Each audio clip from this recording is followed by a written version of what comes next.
PJS Pannu. He is Chairman Space Committee on Defence SIA India, and I now take the pleasure of requesting him to kindly deliver the defence space address.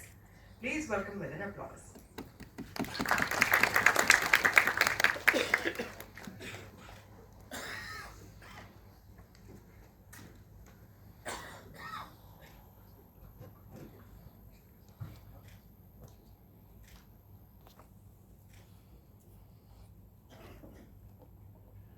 General Anil Chauhan, Chief of Defence Staff, Excellency Mr. Philip Green, Australian High Commissioner, Padam Shri Dr. Sailesh Naik, Dr. Subbarao, AVM Sanjay Bhatnagar, Mr. Anil Prakash, DG of SIA, and Jal Khandale, Principal Advisor to the MOD. Jai Hind, ladies and gentlemen. It is known fact that the space is the fastest growing domain in the history of mankind. While India may have missed the first space revolution, but now we are getting into, or we are much into the second space revolution. And I'm very certain that with the effort that we are all making collectively, we shall not only participate meaningfully in the second space revolution, but also emerge as leaders, as demonstrated in our endeavors in the peaceful exploration of space, demonstrated by our Chandrayaan mission and the Aditya mission, which is proving India to be an emerging space leader. We have gone past the first cycle of peaceful exploration, which will continue, but I think the international security dynamics are compelling us to go into the military exploration of space. And this transformation is extremely important for us. And I'm very glad that we have Padma Shri Dr. Sailesh Naik and Dr. Subbarao taking a lead to get the industry and the services, the academia, and all the ecosystem together to develop this ecosystem where we can have the Indian space solution for Indian security interests. We know that space is a global common, and it has to be harnessed responsibly and practically, and we need to have a good investment as far as space diplomacy and international cooperation is concerned. And I'm glad we have Ambassador, the Australian High Commissioner, with us. It is gracious of General Anil Chauhan, our CDS, to be at the inauguration of DEFSAT 24, which is curated as a 3-day event, as was mentioned by the officiating Director St. George. It is a sequel, as was mentioned by Dr. Subbarao, of the last year event where we had almost 200 industrial members participated in. And what was important was that we had the first industrial space war game. It was highly subscribed, and then though while we ran some very basic scenarios last time, this time we are back in DEFSAT 24 with scenarios which are of the international concern. Of course, certain universities abroad have supported us in curating this, but I think we have to make sure that our industry and academia put together along with the service space community comes to find solutions to the problems which we are going to find through the scenarios which we are going to discuss during the forthcoming industrial space exercise, which is the second exercise. We are also going to be talking about certain key issues, such as how to harness the meshed intelligence for the space warfare. And this is how the future landscape of the military intelligence and the surveillance technologies are going to be brought together.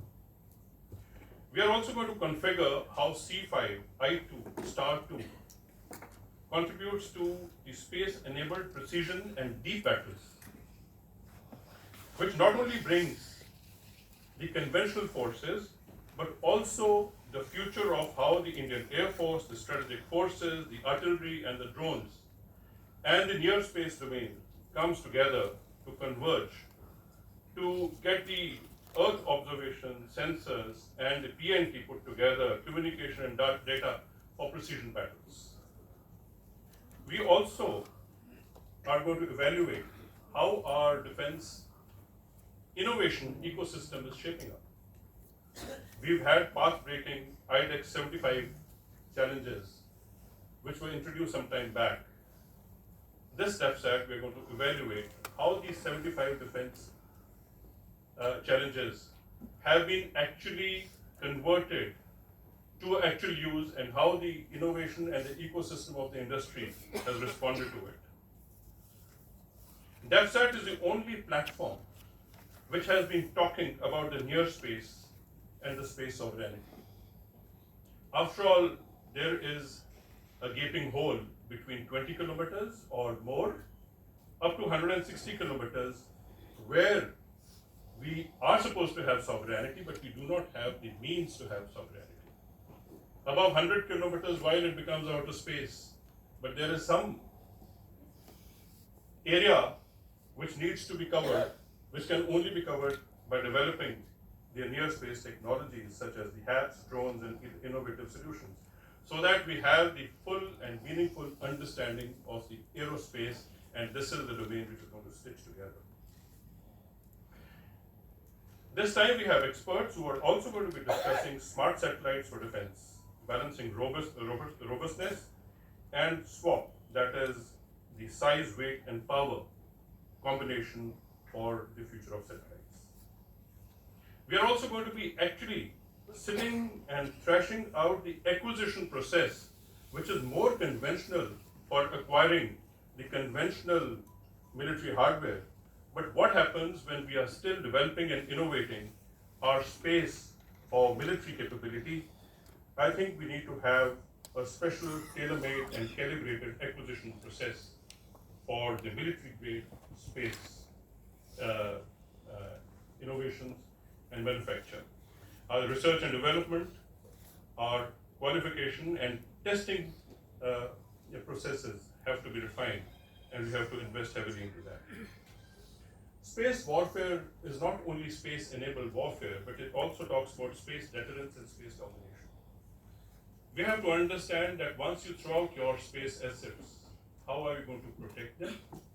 And how do we evaluate what are the capabilities of the adversaries in the military space domain, so that we can take preventive and we can also take proactive operational measures, such as situational awareness in space and space domain awareness are extremely important to understand.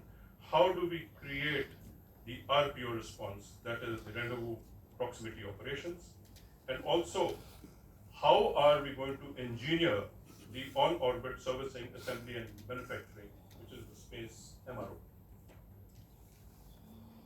We are also going to be joined by experts who are going to clearly lay down roadmaps of communication strategies for modern military operations under contested and electronic warfare environment. How do we bring together the C5, where the space, the SDR, and the other technologies for waveforms comes together, including optical links. We are also going to be discussing how to design a kill web as part of the mosaic warfare, moving away from network centricity, which is complicated, which cannot bring so many millions of sensors together, and these million sensors per square kilometer are the ones who are going to be actually using terabytes of information per square kilometer. And how do we power them through electricity or uninterrupted power supply? We also need to understand how the ground segment is going to shape up. What are the ground terminals, whether it is aerial platforms or they are ground-based, mobile, or even man-packed. How the analytics will come in and how the AI is going to shape the decision making. We are also going to talk about the experiences that we've had in the DPSUs and large enterprises who have been contributing sufficiently into the development of the space domain. But how do we sit together and use their experience and knowledge for building industrial corridors dedicated to space? At CR, we are going to pen down a CR report on military space and guidelines, for which we need the support of the research and development, organizations, the academia, the service community, and also to bring specialists in writing policies, doctrines, and strategies for securing India's security interests for space warfare and domination. In-space exercise is the second industrial war game that we are going to go into. Along with General Khandare, I have the privilege that last year we had oversubscribed exercise, and this time we have opened out new vacancies, and we are going to have much more participation in the industrial war game, where we're going to have the discussions from the MOD, ISRO, DRDO, InSpace, NCIL, NDMA, NITI Aayog, industry, startup, and all that ecosystem that can be brought together along with the service community to discuss those scenarios as I was talking about. I thank the CDS, who has held very crucial and distinguished appointments in the national security system for giving due importance to this critical domain of the fourth and the foremost frontier of warfare. His support and guidance will go a long way in shaping the defense space industry to fulfill the rapidly growing needs of the services, in particular as part of the national security framework, as we face urgent need for providing domestic technology and solutions for space-enabled multi-domain warfare. After all, when we look up, we always remember God, but I think the future of God is all space. And foremost is going to be the fourth frontier. If we can have the military aspect secured, I think largely the God will be on our side. And if we do not expect God to just help out, we need the support of all of us sitting here. And in the next 3 days, I hope we will be able to contribute meaningfully to the space as far as military warfare is concerned. Thank you, ladies and gentlemen.